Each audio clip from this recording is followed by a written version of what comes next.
We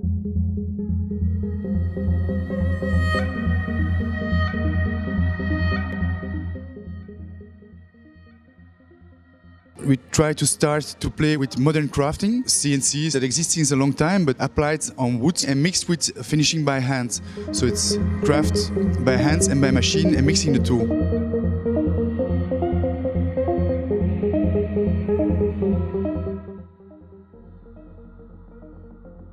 We made a new chair, a new table. We try to put some fluidity in it to shape it with nice, elegant lines. But for this, to make this in mass production, you need to go over to these new techniques.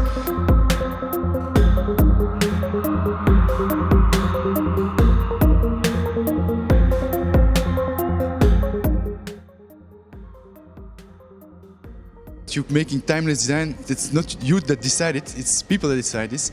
But at least you try to make a kind of reference to the period in which you have made it. And I think working with this CNC new techniques brings everything together.